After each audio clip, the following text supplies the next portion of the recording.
السلام علیکم ورحمۃ اللہ وبرکاتہ۔ بسم اللہ الرحمن الرحیم۔ الحمد للہ رب العالمین والصلاة والسلام علی رسول الکریم وخاتم النبیین۔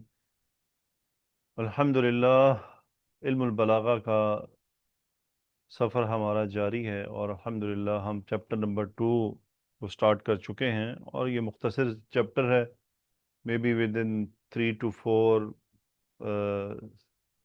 دروس میں یہ مکمل ہو جائے گا۔ ذکر والحذف کا ہم نے اصلاً تذکرہ کیا گزشتہ سبق میں کہ اگر قرینہ موجود ہو تو حذف کرنا اصل ہوتا ہے، اور ذکر کرنا کب ضروری ہوتا ہے؟ جب ہمیں یعنی جو سامع ہے، جو مخاطب ہے، اس کو جو بینیفٹ دینا ہے، اس بینیفٹ کے پہنچانے کے لیے جو کلمات ضروری ہیں ان تمام کلمات کا ادا کرنا۔ یعنی اگر کوئی بھی ایک کلمہ مس ہو گیا تو اس صورت میں سامع کو اگر فائدہ نہیں پہنچے گا تو اس صورت میں حذف کرنا بالکل بھی جائز نہیں ہے۔ لیکن جو ٹاپک ہے یہاں پر سٹڈی کا، جس کو ہم نے غور کرنا ہے، وہ ہے جب خلاف اصل آ جائے۔ یعنی اصل تو تھا ذکر کرنا لیکن حذف کر دیا گیا، اثر تو تھا حذف کرنا لیکن ذکر کر دیا گیا، اس کے جو اسباب ہیں ان کو ڈسکس کرنا۔ الگ الگ ہیں، ذکر کے الگ ہیں، حذف کے الگ اسباب ہیں۔ ان کو یعنی عربی میں اب یہ داعن ہے تو اس کی جمع دوائی ہوتا ہے، یعنی جو ریکوائرمنٹس ہیں، جو اسباب ہیں ذکر کے، ان کا تذکرہ کیا جا رہا ہے۔ تو اس کتاب میں 6 اسباب کا تذکرہ کیا گیا ہے کہ کیوں ذکر کیا جاتا ہے جبکہ وہ ذکر نہیں کیا جانا چاہیے تھا اکارڈنگ ٹو دا کلام، لیکن وہاں ذکر کر دیا گیا۔ اس میں ایک ریزن ہوتی ہے زیادت التقریر، یہ تقریر ہے، زیادت التقریر والایضاح، یعنی اثبات فی ذہن السامع۔ تقریر کا مطلب ہوتا ہے کہ کلام کو اس انداز میں پیش کرنا کہ وہ سننے والے کے ذہن میں پختہ ہو جائے، اور الایضاح واضح ہو جائے، یعنی بات اس کو کلیئر ہو، اس کے اندر کسی قسم کی کوئی ایمبیگوٹی رہ نہ جائے، کوئی احتمال دوسرا نہ نکل پائے، تو احتمال کو ہٹا دینا۔ دوسرا سبب جو وہ بیان کرتے ہیں، قلت الثقۃ بالقرینہ لضعفها او ضعف فہم السامع، یعنی 2 کنڈیشنز ہیں، یعنی جو یقین ہے اس کی قلت ہونا قرینہ پر، یعنی قرینہ پر اعتبار کم ہونا کہ یہ قرینہ تھوڑا کمزور لگ رہا ہے، یا پھر جو سننے والا ہے وہ کمزور ہے۔ تو دونوں صورتوں میں ہونا تو حذف تھا لیکن ذکر کر دیا گیا، تو یہ کہلاتا ہے، اس کی کیا وجہ ہوتی ہے وہ دیکھیں گے انشاءاللہ۔ التعریض بغباوت السامع، غباوت ان کہتے ہیں کند ذہنی، یعنی کوئی آدمی کند ذہن ہے تو اس کے ساتھ جب بات کی جاتی تو اصل تو حذف کرنا تھا، لیکن وہاں پر پھر اس کا تذکرہ کیا جاتا ہے۔ ساتھ ساتھ یہ بات ہمیں ذہن میں رکھنی ہے کہ قرآن یا حدیث، یہ گرامر کے ٹاپکس تو ہیں نہیں، گرامر یا بلاغت کے کہ ہر چیز کی مثال ہمیں وہاں ملے گی۔ تو جس چیز کی مثال یعنی مجھے کتابوں میں قرآن مجید کی مل جائے گی، وہ میں آپ کے ساتھ شیئر کروں گا، ان میں سے چند شیئر کروں گا، یقیناً ساری شیئر کرنے کا بھی وقت نہیں ہوتا، چونکہ ٹائم باؤنڈ ہے اور یہ ایک سبجیکٹ ہے۔ اس سبجیکٹ میں آپ کی دلچسپی آپ نے خود برقرار رکھنی ہے کہ بہت کچھ سیکھنا ہے، اور یہ ایسا سبجیکٹ نہیں ہے کہ آپ نے ایک دفعہ پڑھا تو 100% اسی وقت کلیئر ہو گیا، نہیں، یہ اپنی جگہ بناتے وقت لے گا، آپ کی دلچسپی آپ سے مانگے گا، اور آپ کا انٹرسٹ طلب کرے گا، پھر قرآن مجید میں چیزیں آئیں گی، پھر انشاءاللہ اس پہ انسان غور کرتا ہے۔ چوتھا ہے التسجیل علی السامع حتی لا یتأتی لہ الانکار۔ تسجیل کا اصل تو مطلب ہوتا ہے ریکارڈ کرنا، لیکن یہاں تسجیل کا مطلب ہے کہ وہ صورتحال پیدا کر دینا سامع کے لیے کہ سامع کسی قسم کا انکار نہ کر پائے، اس انداز میں اس کے سامنے ذکر کرنا، اور یہ موسٹلی گواہیاں طلب کرنے کے معاملات میں ہوتا ہے، یا جہاں پہ کوئی کسی بات کی گواہی یا ویریفیکیشن چاہیے ہوتی ہے، وہاں یہ صورتحال کریٹ ہوتی ہے۔ یا پھر التعجب، یعنی کوئی ایسی معاملہ آ گیا جو بڑا حیران کن ہے، اور وہاں تعجباً ہونا محذوف تھا لیکن ذکر کر دیا گیا تعجباً، یا پھر التعظیم، تعظیم کے لیے ذکر کیا جانا جبکہ وہاں پر ذکر نہیں کیا جانا تھا. اسی طرح اہانت یعنی کم درجہ گھٹانے کے لیے، اہانت کے لیے اصلاً محذوف کرنا تھا لیکن ذکر کر دیا. تو انشاءاللہ آج ہم ان میں سے تین کو مختصراً دیکھتے ہیں اور پھر آپ کو اندازہ ہوگا اگزامپلز کے ساتھ کہ ان کا اصل کام ہو کیا رہا ہے. زیادت التقریر والایضاح، یہ ہے تقریر، زیادت التقریر والایضاح، یعنی چیز کو واضح کرنا مقصد ہے اور اس کو مزید پختہ کرنا مقصد ہے. بات کلیئر ہے لیکن بات سننے والے کے ذہن میں ذرا اچھی طرح جڑ پکڑ جائے تو یہ ریکوائرمنٹ ہوتی ہے، اور یہ متکلم ڈیسائیڈ کرتا ہے according to the situation of مخاطب. یہ ہم علم البلاغہ میں دیکھ رہے ہیں کہ علم البلاغہ میں یہ دونوں کا ریلیشن ہوتا ہے. متکلم جو بول رہا ہے وہ ڈیسائیڈ کرتا ہے according to the scenario, situation اور مخاطب. جیسا کہ آیت مبارکہ ہے، اللہ تعالیٰ نے کیا فرمایا؟ اولئک علی ھدی من ربہم. اب یہ جملہ پورا ہو گیا کہ اولئک علی ھدی من ربہم، کہ وہ لوگ کون ہے؟ علی ھدی، ایک ہدایت پر ہیں جو کہ ان کے رب کی طرف سے ہے. اب دوبارہ آیا وَأُولَئِكَ هُمُ الْمُفْلِحُونَ. اصلاً یہاں پر وَأُولَئِكَ according to the grammatical and بلاغت کے بیسک رولز میں یہاں اولائکا نہیں ہونا چاہیے تھا، یہاں ہونا چاہیے تھا. علماء البلاغہ کہتے ہیں کہ ہم المفلحون آنا تھا، بس کہ وہی کامیاب ہے. لیکن اللہ سبحانہ و تعالیٰ نے اولائکا کو دوبارہ ریپیٹ کیا. تو دوبارہ ریپیٹ کیوں ہوا؟ زیادت التقریر، تاکہ یہ بات کلیئر ہو جائے کہ وہی فلاح پانے والے ہیں. اسی لیے اس کا ترجمہ پھر ہم ذرا سٹریسڈ ہوتا ہے، وہی فلاح پانے والے ہیں. ہم تو کہہ دیتے ہیں نا کہ یہاں ہم آیا ہے، ہم ضمیر فصل ہے. اگر ہم ضمیر فصل بھی ہٹائیں اور اولئک المفلحون کریں، وہ چونکہ مرکب اشاری بدل مبدل منہ نہ بن جائے تو اس لیے بیچ میں ضمیر فصل لائی گئی. اصل مقصد وہی تاکید تھا، تقریر، ایضاح، واضح کر دیا گیا. کسی کے دل میں کوئی شک نہ رہے کہ ان کے علاوہ بھی کوئی ہیں کامیاب. اصل کامیاب ہونے والے وہی ہیں. اولئک علی ھدی من ربہم واولئک ھم المفلحون.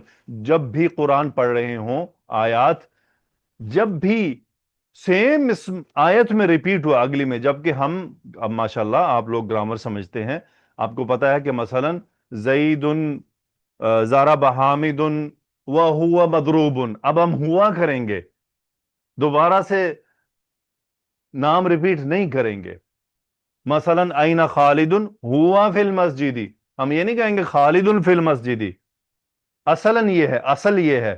لیکن اگر میں کہہ رہا ہوں، آپ نے کہا این خالد، میں کہتا ہوں خالد فی المسجد، تو میں نے خالد اگر لگایا ہے تو میرے پاس اس کا ریزن ہونا چاہیے اور وہ بلاغی ریزن ہوگا. تو قرآن مجید میں جب بھی یہ صورتحال پیدا ہو تو غور کرنا ہے، اس کی کوئی نہ کوئی وجہ ہے. موسٹلی زیادت التقریر والایضاح ہے.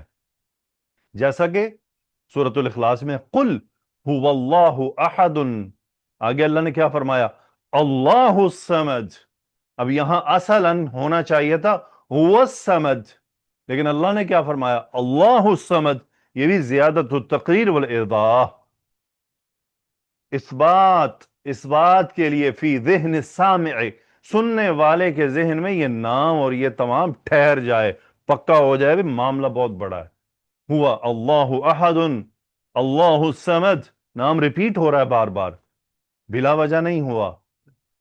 تو یہ اس کا مطلب اصل سے نکلا ہے، کسی وجہ سے ہوا ہے. مقصد کیا؟ زیادت التقریر والایضاح.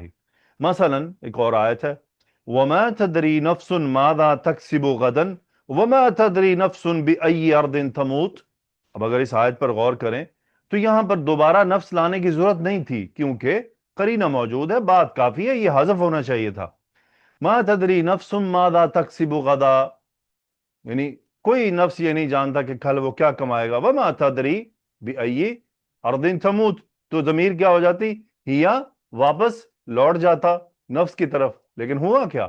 تذکرہ کیا گیا مزید زور ڈالنے کے لیے. ایمفسس ہے، اثبات فی ذہن السامع ما تدری نفس بأی ارض تموت.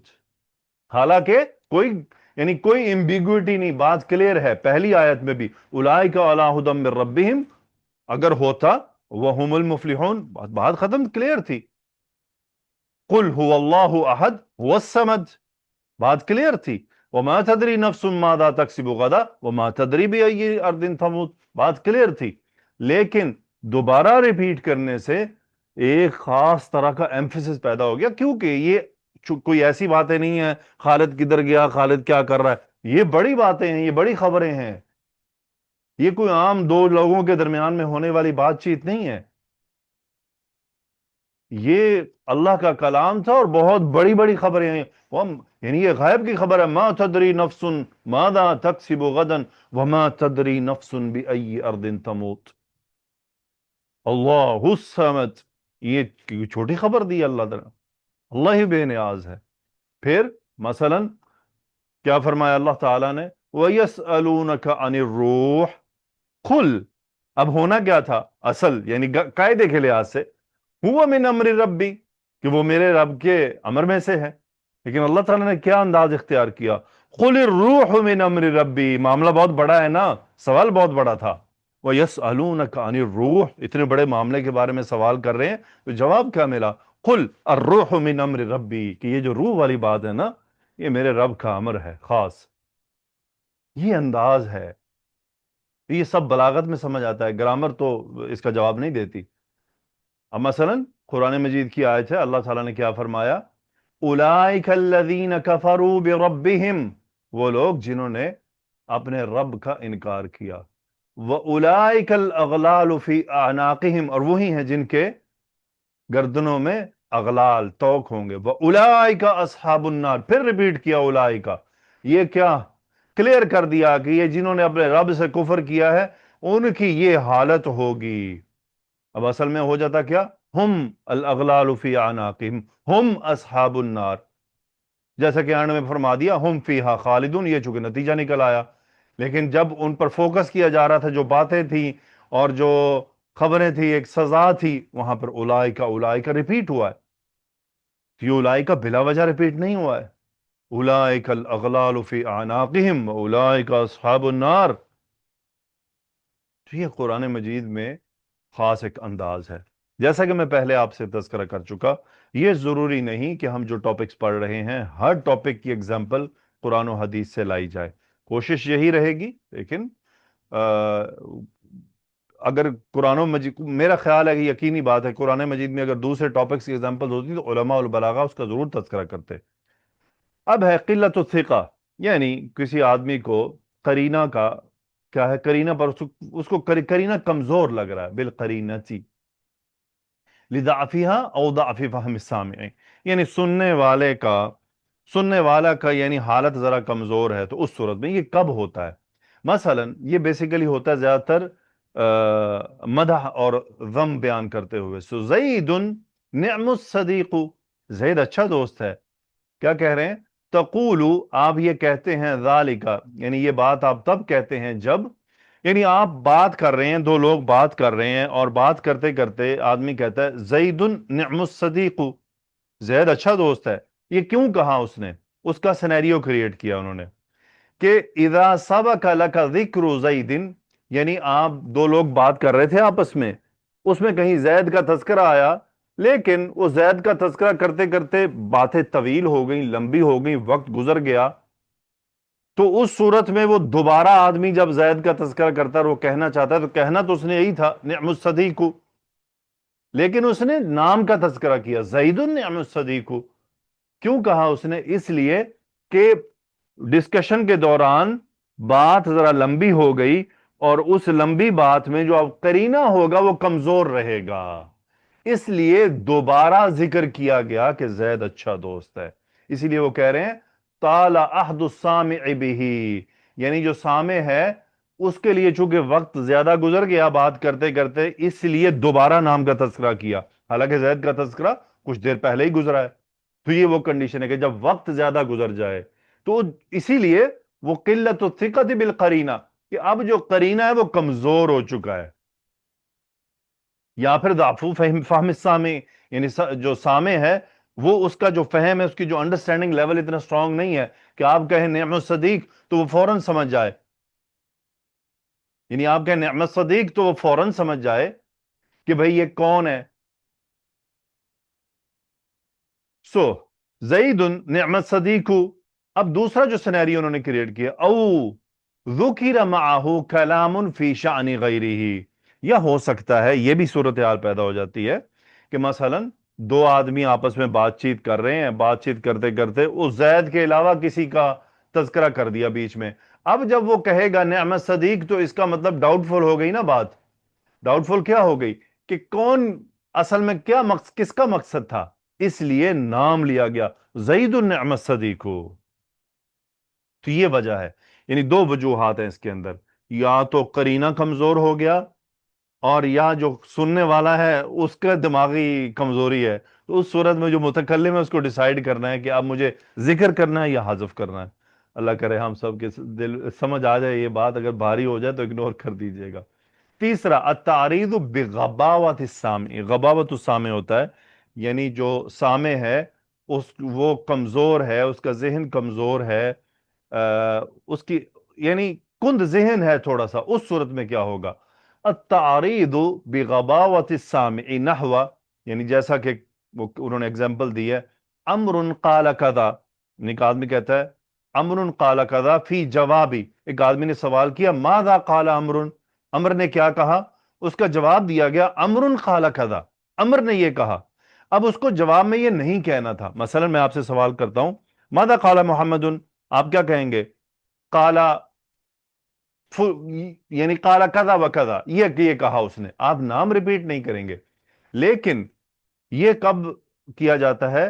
جب یعنی جو متکلم وہ یہ ڈیسائیڈ کر لے کہ جو سننے والا ہے نا ذرا کند ذہن ہے، اس کو بات اچھی طرح سمجھ نہیں آئے گی، پورا بتانا پڑے گا۔ بعض دفعہ جیسے بزرگوں کے ساتھ یہ والا سلسلہ اپنایا جاتا ہے، یا یہ بچوں کے ساتھ اپنایا جاتا ہے کہ ان کو بات پوری طرح سمجھ نہیں آئے گی تو ہمیں بار بار نام لے کے کرنا کرتا ہے، فلاں نے کہا فلاں، حالانکہ مثلا آپ کسی بزرگ سے بات کر رہے ہیں، اس کی عمر کو 80 سال یا 85 سال ہے، ان کے ساتھ آپ تذکرہ کر رہے ہیں، تو آپ ان سے بات کرتے کرتے اگر حذف کریں گے نا، تھوڑی دیر میں پوچھیں گے کس نے کہا تھا یہ، آپ کہیں گے ابھی ہم اسی کا تو تذکرہ کر رہے ہیں، تو اس صورت میں کیا ہو گیا؟ ہمیں نام واضح کرنا پڑے گا۔ تو یہ تین وجوہات ہیں، التعریض بغباوت السامع، التقریر والاداء، یا پھر قلت الثقہ، اس میں کیا ہے؟ قلت الثقہ بالقرینہ تھی لضعفها، یا تو قرینہ کمزور ہے، یا پھر جو سننے والا ہے اس کے سمجھنے کے لیول کمزور ہیں۔ الحمدللہ میرا خیال ہے کہ اگر بھاری پڑے تو پریشان نہیں ہونا اس نالج میں، اس انجوائے کریں، دیکھیں کتنا خوبصورت کلام ہے، کتنا خوبصورت انداز ہے ان سب کا، آہستہ آہستہ چیزیں کھلیں گی۔ آپ اس کے ساتھ ایک کتاب کا مطالعہ بھی شروع کر سکتے ہیں، وہ ہے القراءۃ الراشدہ، شیخ ندوی رحمۃ اللہ علیہ کی۔ وہ کتاب بھی، وہ کتاب ادب کے درجے پر لکھی گئی ہے، وہ اچھی کتاب ہے ابتدائی لیول میں، اس میں جو قصے کہانیاں انہوں نے دی ہیں ذرا اس پر غور کریں کہ یہاں کیا کیا ہو رہا ہے، استفہام کس انداز میں ہوا ہے، جملہ خبریہ کیا تھا، انشائیہ کیا تھا، بات کس انداز میں کی جا رہی ہے، جواب کیسے دیا جا رہا ہے۔ زندگی رہی تو ہم اب چونکہ میرے اوپر کلاسز کافی الحمدللہ چل رہی ہیں، تو پہلے تو یہ کورس ہمیں مکمل کرنا ہوگا، پھر ہی ہم کوئی ایسا پریکٹیکل سیشن شروع کر سکتے ہیں۔ الحمدللہ دعاؤں کی درخواست ہے آپ سے، اللہ تعالیٰ یہ کوشش کاوش قبول فرمائے، اور اللہ تعالیٰ میرے دل میں کوئی ریا نہ آنے پائے، اور اللہ تعالیٰ مجھے غلطیوں سے بچائے کہ میں اس علم کے پہنچانے میں کسی بھی قسم کی خیانت سے کام لوں۔ اللہ تعالیٰ میری مغفرت فرمائے اس معاملے میں، اور کسی بھی قسم اگر کبھی مجھ سے کوئی بیان میں کوئی واضح کرنے میں کچھ غلطی ہو جائے تو میں اللہ سے دعا گو ہوں کہ وہ میری رہنمائی فرما دے کسی بھی ذریعے سے، تاکہ وہ غلطی نہ ہو سکے، چونکہ یہ علمی امانت داری ہے۔ اگر میں کیمسٹری کے فارمولے غلط بیان کر دوں تو واللہ کوئی فرق نہیں پڑتا، میں میتھمیٹکس کے فارمولے غلط بیان کر دوں کوئی ٹکے کا فرق نہیں پڑتا، نہ میری آخرت کو نہ میری قبر کو، اگر مجھ سے غلطی بھی ہو جائے۔ لیکن قرآن و حدیث کے معاملے میں اس کی گنجائش رتی بھر بھی نہیں ہے، تو اللہ تعالیٰ سے دعا ہے کہ وہ رحم فرمائے۔ اگر کوئی غلطی ہو رہی ہوگی یا ہوئی ہوگی تو وہ میرے یقیناً علم کی کمی کی وجہ سے ہوگی، تو اللہ سے یہی دعا ہے کہ وہ میری رہنمائی فرمائے، میرے سامنے ایسے اسباب پیدا فرما دے کہ میری طرف اس غلطی کی نشاندہی ہو جائے۔